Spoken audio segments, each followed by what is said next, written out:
The morning This should give you enough every power. other exhausting Got it. morning in Running Daniel into the Mercer's house now. life. Will it be enough for everything? Quiet, heavy, and wrapped in a constant of machines that kept his mother alive. The soft mechanical rhythm from the ICU-grade equipment filled the converted downstairs bedroom, a space that had once been a cheerful family den, but now resembled a miniature hospital ward. 6 weeks earlier, everything had changed. Daniel's mother, Margaret Mercer, had suffered a massive cardiac event that left her dependent on specialized medical equipment. After a tense hospital stay, the doctors had delivered news that was both hopeful and terrifying.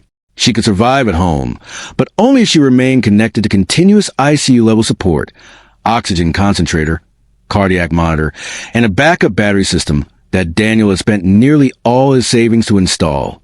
He had done everything by the book, permits filed, medical documentation submitted, even a courtesy notice sent to the Homeowners Association, just to avoid problems. At the time, he had believed cooperation would prevent conflict.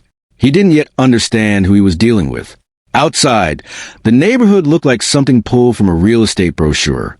Perfect lawns, matching mailboxes, the kind of suburban order that the Willow Creek Homeowners Association guarded with near-religious intensity. Daniel had lived there for 8 years without issue, until now. That morning, as pale sunlight filtered through the blinds, Daniel moved carefully around the room, checking each machine with the precision he had learned over sleepless nights. The oxygen levels were stable. The cardiac monitor displayed its steady green rhythm. The backup power unit showed fully charged. For the first time in days, he allowed himself a small breath of relief. It didn't last long. The sharp knock at the front door cut through the quiet like a hammer on glass. Daniel frowned. Nobody visited anymore. Friends had stopped coming weeks ago, unsure how to act around the medical equipment and the constant tension hanging in the air. Deliveries usually arrived silently at the porch. The knock came again, firmer this time. Official. A cold feeling settled in his stomach. He stepped into the hallway and opened the door. No one stood there. Only an envelope, bright white, perfectly centered on the welcome mat, and stamped with the unmistakable blue crest of the Willow Creek HOA. Daniel's jaw tightened. He already knew this wasn't going to be good. It's a match. I have the He picked up confirmation envelope right here. slowly, Let me see. as if it Here might you go. explode in Thank his you. This hands. changes The everything. paper was thick, expensive, the kind of material meant to communicate authority before a single word was read. Inside, the letter was even worse. Notice of violation. The word seemed to grow larger the longer he stared. According to the document, Daniel had installed unauthorized external electrical modifications and was now in violation of multiple HOA covenants. The letter cited visible wiring adjustments, increased power draw irregularities, and failure to obtain proper architectural approval. His pulse began to pound in his ears. They couldn't be serious. He flipped to the second page. A compliance deadline had been issued. 10 days to remove the non-approved electrical equipment or face escalating penalties, including fines and possible utility intervention. Utility intervention. The phrase hit differently. Daniel turned slowly toward the living room window that faced the street. Across the manicured lawns, he could already see the familiar Navy sedan parked at the curb. Patricia Holloway, HOA board president. Even from a distance, her presence felt deliberate, calculated, the kind of person who treated neighborhood rules like sacred law, and she was watching the house. Daniel exhaled slowly, forcing himself to stay calm. There had to be some mistake. He had submitted medical documentation. The equipment was medically necessary. There were protections for this kind of situation. There had to be. He folded the letter carefully, but the unease in his chest refused to settle. Back inside the converted ICU room, the machines continued their steady hum, completely unaware that someone outside had just threatened the very electricity, keeping them running. Daniel checked the battery back up again. Still full, still stable. But now, for the first time, the numbers didn't comfort him, because HOA letters weren't suggestions. And Patricia Holloway wasn't known for backing down. Outside, the Navy sedan remained parked, waiting, watching, and Daniel had the sinking feeling that this was only the beginning of something much bigger than a simple violation notice. By the time the sun climbed higher over Willow Creek, the uneasy calm inside Daniel Mercer's home had completely evaporated. The violation notice sat on the kitchen counter, like a ticking clock, its crisp edges and formal language impossible to ignore. Daniel had spent the last hour rereading every line, hoping he had misunderstood something, hoping there was some small clause that would make the situation less serious than it appeared. But the more he read, the clearer it became. This was not a routine warning. This was the beginning of pressure. Daniel had dealt with the Homeowners Association before, but only in minor ways. Routine landscaping reminders, mailbox paint specifications, the occasional neighborhood newsletter. Nothing like this. Nothing that threatened the power supply connected to the equipment that was quite literally keeping his mother alive. Margaret Mercer lay quietly in a converted ICU room, the soft rise and fall of her chest assisted by the oxygen concentrator. The cardiac monitor maintained its steady, reassuring rhythm, but Daniel now found himself watching the machines with a new level of anxiety. Before the letter, the equipment had represented safety. Now it felt like a target. He knew one thing for certain. He couldn't ignore the notice. Within an hour, Daniel had gathered every piece of documentation he possessed. Medical authorization forms, physician letters, the city permit for the backup power installation, even the original email he had sent to the HOA weeks earlier, notifying them as a courtesy about the medical equipment setup. He laid everything neatly across the dining table, building a paper shield against what he hoped was simply a misunderstanding. But deep down, a quiet voice warned him this wasn't going to be that simple. Officers, connect outside, that generator now. Willow We need Creek power. continued Hey, its that's my perfectly property. What are ordered you doing? routine. Ma'am, we're on. Sprinklers clicked on schedule. Lawns were trimmed with mathematical precision. Neighbors walked their dogs along the sidewalks, blissfully unaware that inside one of the homes, a quiet administrative battle was beginning to unfold. At exactly 11:07 a.m., Daniel made the call to the HOA management office. The woman who answered sounded polite but distant, her tone carefully neutral in the way of someone who had delivered bad news many times before. Daniel explained the medical situation calmly, methodically, referencing the documentation he had submitted weeks earlier. He emphasized the ICU-level necessity, the physician oversight, the legal medical accommodation protections. For a brief moment, there was silence on the line. Then came the response that made Daniel's stomach drop. According to the association's architectural committee, no formal approval request had been properly processed. The visible electrical modifications on the exterior of the home were considered a covenant violation, regardless of medical circumstances. Any exemptions, the woman explained carefully, would require full board review, and that process could take weeks. Weeks. Daniel's grip tightened on the phone. He reiterated the urgency, carefully but firmly. This was not decorative wiring. This was life-sustaining medical equipment. The delay alone could create serious risk. The woman's tone didn't change. Policies were policies. And then she mentioned something that made the room feel suddenly colder. If the violation remained unresolved past the deadline, enforcement actions could begin automatically, including coordination with utility compliance. Daniel ended the call slowly, the quiet click of the receiver sounding far louder than it should have. For several minutes, he simply stood there in the kitchen, staring at the paperwork spread across the table. The situation was escalating faster than he had expected. This wasn't just bureaucratic friction. There was momentum behind it now, procedural, impersonal, and dangerously indifferent. That afternoon, the first fine notice appeared in his online HOA account. $150. Not devastating. Not yet. But it wasn't the amount that bothered him. It was a signal.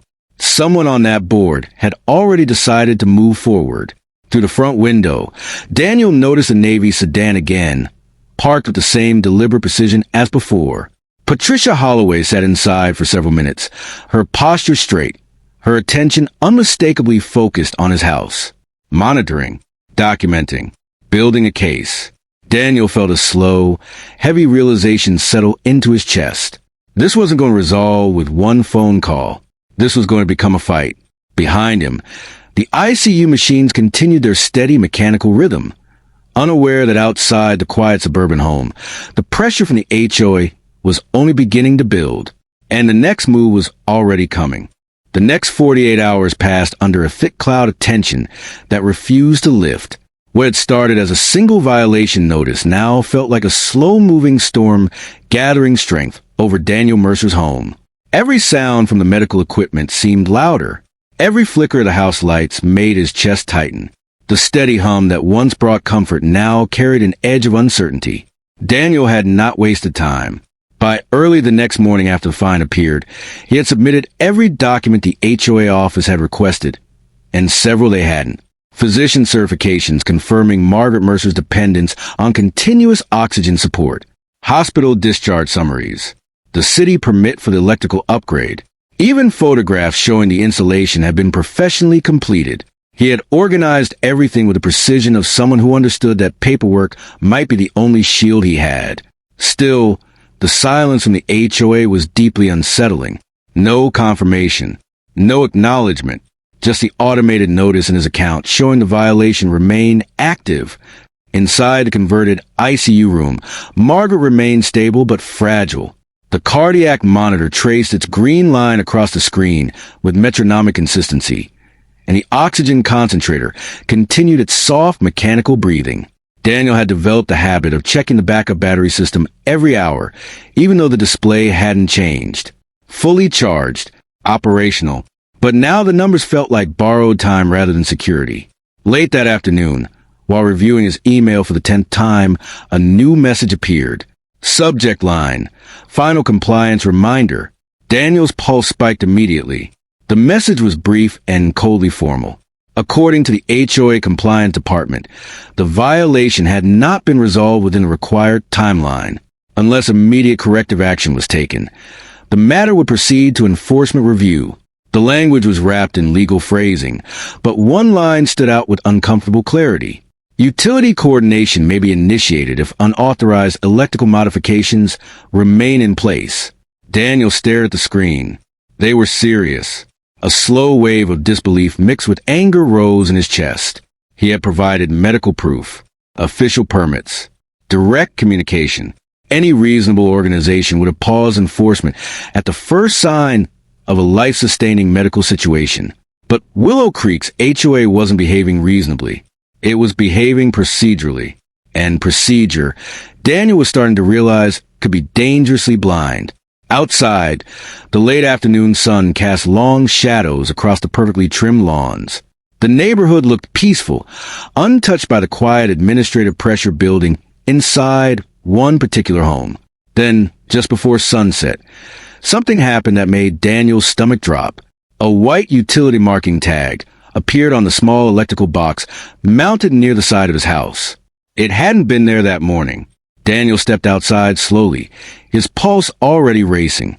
The tag was small but unmistakable, bright, official-looking, and attached with the kind of deliberate placement that screamed inspection. He crouched closer. Inspection pending.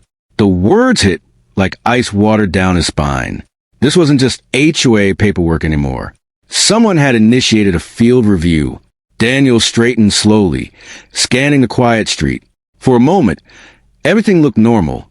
The same parked cars, the same quiet sidewalks. But then his eyes landed on the now familiar Navy sedan parked 2 houses down. Patricia Holloway sat behind the wheel, perfectly still, watching. The realization settled heavily in Daniel's chest. This was escalating faster than it should have been. Back inside, the ICU equipment continued its steady rhythm, completely unaware of the quiet chain reaction unfolding outside.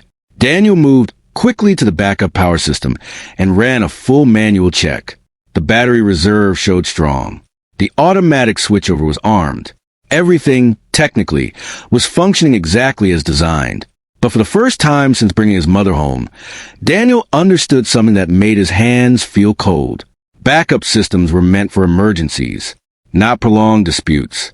If the HOA actually pushed utility action, if there was even a brief interruption longer than the battery reserve, he forced himself to stop the thought before it could fully form. There had to be limits. There had to be safeguards. No organization would knowingly risk interfering with medical life support power, right? Night settled slowly over Willow Creek, the streetlights flickering on one by one. Inside Daniel's home, the machines continued their steady mechanical breathing, the only sound cutting through the growing tension. But across the street, the Navy sedan remained parked far longer than usual. And just before midnight, Daniel's phone buzzed with a new automated alert from the HOA portal. Enforcement review scheduled. The words glowed coldly on the screen. This situation was no longer theoretical. Something was coming. And Daniel had the sinking feeling that the HOA had already decided how far they were willing to go. The house was quiet in a way that made every sound louder. The soft hum of the oxygen concentrator, the gentle beeping of the cardiac monitor, the faint rustle of papers Daniel had spread across the dining table. Outside, Willow Creek's pristine streets were bathed in the pale glow of early evening streetlights. Everything looked normal, orderly, suburban perfect. But inside, the tension had reached a breaking point. Daniel had spent the entire day double-checking the backup power system. He had tested every function, ensured every connection was secure, and even called the equipment supplier to confirm that the battery could sustain full operation for several hours in the event of a power outage. He did everything a son could do to protect his mother, but as the minutes ticked by, a growing sense of dread gnawed at him. He had hoped that the HOA would pause, that some common sense would prevail, but now it was becoming painfully clear. Common sense did not exist inside the bureaucracy of Willow Creek. At precisely 7:43 p.m., the moment Daniel had feared arrived. The lights flickered once, twice, and then the house plunged into darkness. The backup systems immediately kicked in, humming loudly as they compensated for the lost main power. The oxygen concentrator continued to operate, but the sudden jolt of noise from the battery backup startled both Daniel and his mother. Margaret stirred slightly, her frail body adjusting to the new rhythm of mechanical sounds. Daniel's heart raced. The house was dark, the only illumination coming from the glowing screens of the medical equipment and the faint emergency light on the battery pack. He sprinted to the main breaker, but there was nothing to reset. The outage was external. Someone had cut the electricity. Across the street, the Navy sedan sat like a dark sentinel. Patricia Holloway's presence was unmistakable. She had coordinated this. There was no mistake.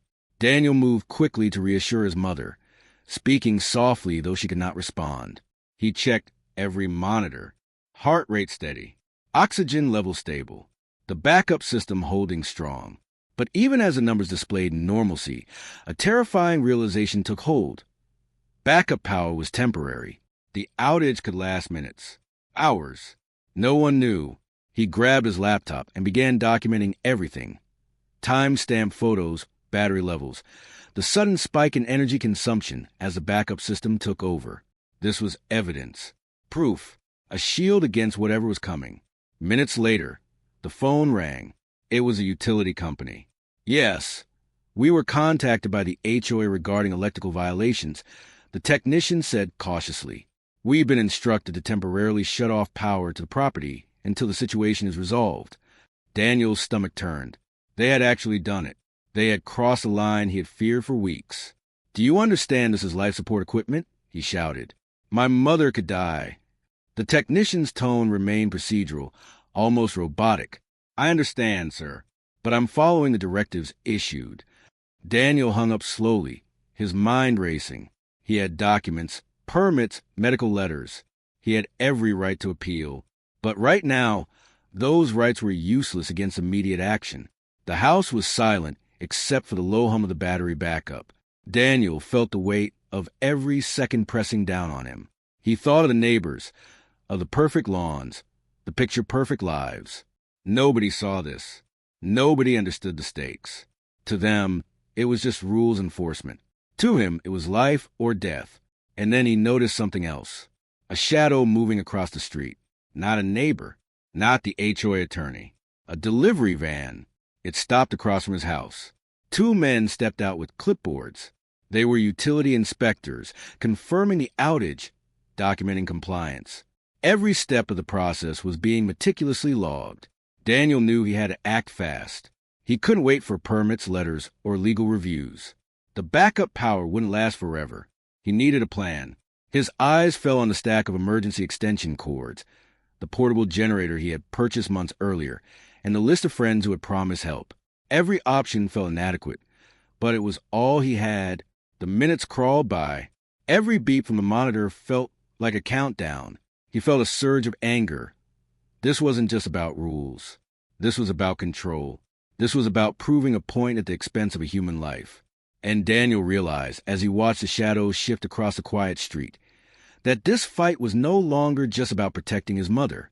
It was about exposing the true face of Willow Creek HOA. Its indifference, its cruelty, and its willingness to cross every line for power.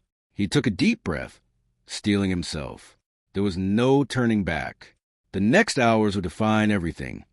Life, justice, and the limits of suburban authority. The house remained dark, but inside, Daniel's resolve burned brighter than ever.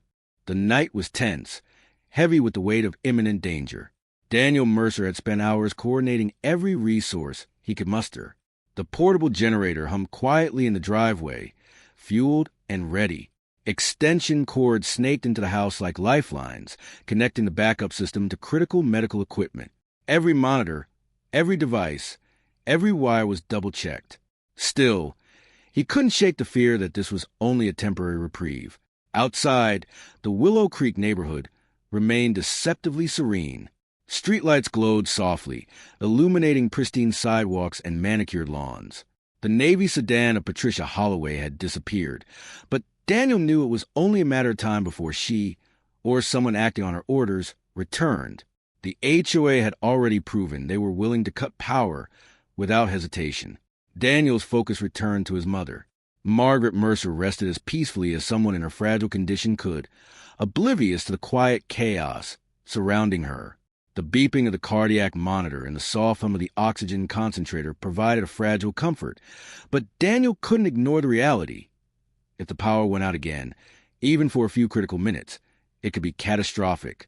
He picked up his phone and started documenting everything. The outage, the generator, the backup systems, the precise time of each incident. Photos, videos, time-stamped records. Every piece of evidence would matter later, both to protect his mother and to expose the HOA's reckless actions. Just as he finished, a shadow appeared at the front gate. A sharp tap echoed against the metal frame. Daniel's pulse quickened. He peered through the window and saw her, Patricia Holloway, clipboard in hand, wearing that same navy blazer that seemed more armor than fashion. Her expression was unreadable, but her eyes carried the unmistakable weight of authority and control. Daniel took a deep breath and stepped onto the porch, keeping his movements deliberate. He didn't shout, didn't accuse. He simply presented the evidence. Medical forms, permits, photographs of the installation, correspondence confirming physician authorization. Patricia glanced at the papers, then at him, and finally back at the documents. The silence stretched uncomfortably, broken only by the faint hum of the generator behind him. "You're aware of the violation," she said finally, her voice calm but firm. "This equipment was installed without proper approval." "I'm aware," Daniel replied steadily. "But my mother's life depends on this equipment. Every moment the power is off, she is at risk. The violation doesn't change that." Patricia's gaze didn't waver. She flipped through the documents, scanning each one as though reading them gave her power over the situation. Policies exist for a reason. Exceptions cannot be made without approval. You were warned. Daniel held her eyes, refusing to back down. This isn't just a rule issue anymore. You cut power to a life support system. That is not authority. That is negligence. And it's a criminal act. For a brief moment, something flickered in Patricia's eyes. Perhaps surprise, perhaps irritation. But she quickly masked it. She tapped her clipboard. "I will review this with the board. But until further notice, the violation stands." Daniel's jaw tightened. "Until further notice, the power goes back on. If anyone interferes with life support equipment again, I will involve law enforcement immediately." She hesitated, weighing her next move, then slowly closed her clipboard without another word. She turned and walked back to her car, her heels clicking against the pavement in a measured rhythm that echoed through the quiet street. Daniel exhaled slowly, relief washing over him, but was tempered by the knowledge that this battle was far from over. He had won a temporary reprieve, but the HOA's willingness to escalate had been made clear. Their indifference to life and safety was undeniable, and if left unchecked, it could happen again. Inside the house, he checked his mother's monitors again. Stable. Oxygen level steady. Heart rate normal. She was safe, for now. Daniel leaned against the wall, exhaustion pressing down on him. But even in that moment, a plan began to form. Evidence had been gathered. Documentation had been presented. Videos and photographs captured the HOA's actions. The confrontation had revealed more than just policy. It had revealed intent. Tomorrow, he would take the next step. Legal avenues, public exposure, and the media attention that the HOA desperately avoided. He knew the story of what happened here, of a homeowners association willing to risk a life over a technicality. Needed to be told. As he watched his mother breathe peacefully under the dim emergency lighting, Daniel felt a resolve harden inside him. This was no longer just about survival. It was about justice. And he would make sure that everyone, from the boardroom to the streets of Willow Creek, understood the consequences of crossing a family in the middle of a crisis. The morning after confrontation, Daniel Mercer awoke with a renewed sense of determination. The previous night's events had made one thing painfully clear. The Willow Creek HOA would not stop at warnings, fines, or even illegal actions if they believed rules were being bent. But the confrontation had also revealed their vulnerability. For the first time, Daniel felt the scales beginning to tip in his favor. He immediately began compiling all the evidence. Timestamps of the power outage, photographs of the generator and backup systems, emails and letters sent to and from the HOA, video footage of the Navy sedan parked outside, and recordings of the utility company confirming their instructions had come from the HOA. Every document, every image, every piece of proof was meticulously organized. This was not just survival anymore, it was accountability. By mid-morning, he had contacted a lawyer specializing in HOA and property disputes, someone who had dealt with cases of dangerous negligence and medical emergencies before. The attorney's reaction was immediate. Daniel had a strong case. Cutting power to a life support system was not only a gross violation of state and federal regulations, but also a potential criminal offense. The lawyer agreed to send a formal cease and desist letter to the HOA, demanding immediate restoration of full power and a guarantee that no further interference would occur. While waiting for the legal action to take effect, Daniel took another step. He began documenting the story for public exposure. He wrote a detailed account of the events, including the timeline of the HOA's violations, their disregard for medical necessity, and the confrontation with Patricia Holloway. Photos and videos were compiled into a narrative that could be shared widely. By late afternoon, news of the situation began to spread. Neighbors who had long admired the HOA's strict enforcement now began to question their leadership. Community members who had previously considered the rules harmless started to understand the real danger of blind adherence to authority. The story gained traction quickly, spreading through social media, local news outlets, and even regional networks. The HOA board was forced into a defensive position. Patricia Holloway and her colleagues scrambled to respond, but every statement was met with documented evidence contradicting their claims. Public outrage mounted, particularly after the story highlighted that Daniel's mother had been placed at serious risk. The community began demanding accountability. An internal investigation was launched into the board's actions. For Daniel, however, the focus remained on his mother. Margaret Mercer's health stabilized further, now fully supported by both the hospital-grade equipment and the backup systems. The fear of power loss no longer dominated their lives. Relief, tempered by lingering anger, began to settle into the household. Weeks later, the HOA was forced to issue a public apology. Rules and enforcement procedures were reviewed, and life support medical equipment was officially exempted from routine enforcement actions in Willow Creek.